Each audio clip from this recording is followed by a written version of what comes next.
Magandang gabi mga master! Merry Christmas and Happy New Year! Okay, especially sa aking mga kapwa-arbitero at doon po sa ating mga ligang nakuha sa mga SK at mga organizer. Okay, pag-aralan natin to. Okay, ang ating motibo, pag-aaral, hindi ko paninira. Siyempre, special thanks sa may-ari ng video. Yan, salamat po kay Mr. Ball Hunter. Okay, pero yan, ano ba yung judgment mo dyan? Ano ba yung pananaw mo dyan? Ano sabi ni Piba? Yan ba illegal or illegal? Ano ginawa ng player? Tumira, instead yung pa tumama doon sa mga maselang parte ng katawan ng depensa. Okay, matagal na pong bawal yan. Okay, illegal po yung ganyang pagkakataon. Puntahan po natin ang PIBA para masabi po natin na yan po ay illegal. Okay, Article 33.2, page 38 ng OBR PIBA Rules. Okay, Principle of Verticality. Okay, ito yung during the game, each player has the right to occupy any position. Yung position, yan po yung cylinder on the court not already occupied by an opponent. Yan, during the game, yung depensa o opensa, pwedeng kumuha yan ng espasyo, yung tinatawag natin na cylinder o kaya pwesto doon sa loob ng playing court. Pero, kapag nauna na yung isang player doon sa kanyang cylinder o pwesto, hindi mo na pwedeng okupahan yung kanyang pwesto, pwede mo lang siyang lapitan. Dahil pag nagkaroon ka ng illegal contact, matatawagan ko po ng foul. Okay, yung ating pag-uusapan, yung pong video. Ano ba yung bawal sa ganyang pagkakataon para doon sa mga player na opensa na tumitira? Yan, especially yung tumatalon. Okay, baba po tayo ng konti.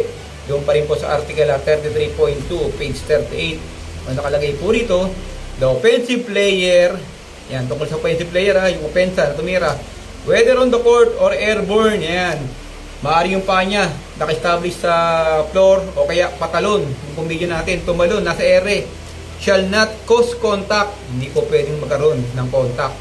Okay, with the defensive player in a legal guarding position by. Yan. Ibig sabihin, hindi pwede magkaroon ng illegal contact yung opensa kapag ang isang depensa ay naka-legal guarding position, especially kung nakatayo lang. Yan nga po, yung depensa nakatayo lang.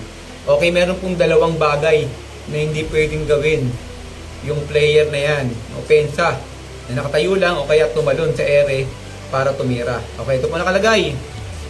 Bullet number 1, using the arms to create more space o tinatawag natin pushing off. Yan. Yan yung madalas na tumutulak o kaya nag-clear hook. Yan. Tumutulak, kinagamitan ng kamay. Pangalawa, yung bullet number 2, yung related sa video. Spreading the legs or arms during or immediately after a shot for a goal. Okay, yan po, akma-akma. Yung i-spread yung kanyang paa o kaya kamay para tumira. Ngayon, bakit ba ginagawa ng mga player yan? Real talk, dati akong player, parang ano yun dagdag pogi points, tapos adrenaline, yan. Parang balance kapag tumitira po tayo, pero wala po tayong magagawa, yan po ay illegal. Bawal na po kasi naglagay na po tayo ng matagal na panahon na ng tinatawag na principle of verticality. Pag lumagpas ka sa cylinder mo at nagkaroon ng illegal contact, minimal okay lang, nililet go ng referee yan. Pero kapag nagkaroon ka ng illegal contact, especially ng ganyan, matatawagan ka ng foul. Ibig sabihin, merong penalty. Okay na po ang ginawa ng ating kabaro dyan. Ano po tinawag? Ang tinawag po ay offensive foul. Okay, para masabi po natin na talagang yan ay 100% na offensive foul, puntahan din po natin ang OBR. Doon pa rin yan sa article 33.8, page 40. Ibababa na natin ng konti sa contact general principle o principle of verticalities. Ang nakalagay po dito yung charging. Ang charging po natin dalawa. Charging with the ball, charging without the ball. Yung tinatawag natin offensive foul with the ball, offensive foul without the ball. Okay, yung illegal screening. Ano po definition? Ang nakalagay po rito, charging is illegal personal contact with or without the ball by pushing or moving into an opponent torso. Okay, merong menu para makatawag tayo ng charging o kaya offensive foul. Ano po yan? Yung natawag natin na pushing or moving into opponent torso. Ang torso po natin mula dito sa yan, leeg, balikat, hanggang dito po sa balakang or bewang. Okay, dito po sa gilid. Ayan, pati po sa likod. Basta po yung meron po mga buto. Yan, parang ribs, spinal cord ba yan? Rib yan, kasama yan, basta may buto.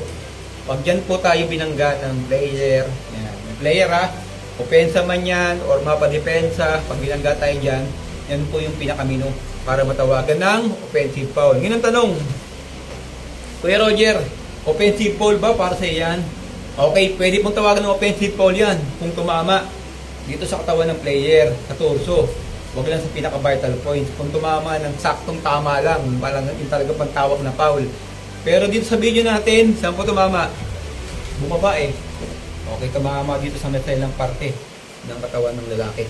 Vital points po yan. Ibig sabihin, maselang parte. Ngayon, ano po ba ang dapat natin itawag dyan? Diba? Ang dapat po natin itawag dyan, okay, yung pinaka-the best, UF, unsportsmanlike foul, C1. Criteria number 1, not legitimately playing the ball within the spirit and intent of the rule. Ayan. Diba? Bakit? Tinamaan sa maselang parte. Bagamat hawak mo yung bola, pero ita nga, meron ka namang dahilan para makapanakit. Hindi ko nga sinasadya, Kuya Roger. Kahit hindi mo sinasadya yan. Kasi nga guilty ka dun sa foul. Okay, punta tayo sa OBRI. Para masabi natin na guilty ka sa foul kahit hindi mo sinasadya yan. Nakalagay dito sa OBRI, yung Contact General Principle, Article 33-1, Statement, the cylinder principle applies to all players regardless or whether they are defensive or offensive player. Ayan, pwedeng sa defensive player, pwedeng sa offensive player, yung contact general principle o yung principle of verticality or cylinder. Okay, ito po yung ano niya, yung kanyang example. Article 33-2 example. A1 is in the air on a shot for a 3-point goal. Ayan, may tira po ng 3-point goal yung A1. Dito po sa video natin, 2 points lang, you know.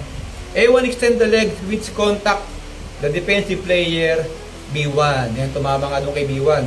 Yung paanong nung player, yung offense. Interpretation, ang nakalagay po rito. This is a foul by A1 for moving the leg outside the boundaries of the cylinder and contacting the defensive player B1. Okay, nakalagay po. Talagang matatawagan ka ng foul. Sinasadya mo man yan o hindi kasi lumabas ka sa iyong cylinder. Yan, lumagpas ka. Ngayon, bakit magtataka tayo, bakit ang nilagay ni OBRI ay foul lang? Walang nilagay na ANSPO o kaya offensive foul. Kasi nga, depende.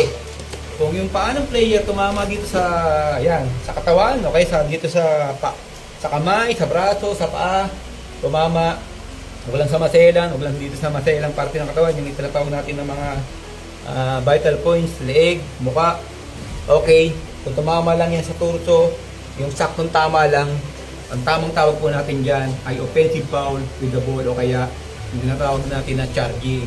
Ngayon, kung yan ay tumama sa maselang parte ng katawan, leeg, buka, solar plexus, yung gitna, tsaka dito sa ating tinatawag na alam mo na maselang parte ng katawan, pwede po natin pituhan ng unsportsmanlike foul. Okay, yung pinakakamang tawag niyan para sa akin, unsportsmanlike foul, criteria number 1. Okay, kasi not legitimately playing the ball within the spirit and intent of the rule. Bagamat hawak ang bola, tinira mo yan, meron kang dahilan para makapalaki. Sinasadya mo man yan o hindi. Dahil ang sabi ng OBRI, Contact General Principle, basta pa nagkaroon ng illegal contact, ikaw yung responsible. Okay? Para sa akin, UF. Ngayon, kung ang pinito ng referee dyan ay offensive foul, so be it. Wala tayong magagawa. Mas importante, hindi pito tayong foul. Pero ang pinakatamang tawag natin dyan, UF. Okay? Kung tumawag ka ng technical foul. Kung tumawag ng offensive foul si Cabarro, ang penalty niyan, nalipay yung tira, okay, record yung foul, tapos ang throw-in ng bola, doon sa backcourt, doon po sa 3-point line extended na may panibagong 24-second shot clock, ibig sabihin turnover, okay, not counted. Kung pinito ng player dyan, ng referee dyan ay ANSPO, okay, titira ng dalawa, yung player na tinamaan, 2 free throw na walang line up, tapos ang labas ng bola, or throw-in ng bola, doon sa front court, sa throw-in line, tapat ng scorer's table na may panibagong 24-second shot clock. At kung hindi makakatira yung player dahil napuruhan, okay, si coach na magde-designate ng shooter. Okay, kahit sino, basta magkakaroon ng legal sub at saka betong. Okay, muli mga kabola, mga kapito, kung may nakuha yung aral, please follow and share.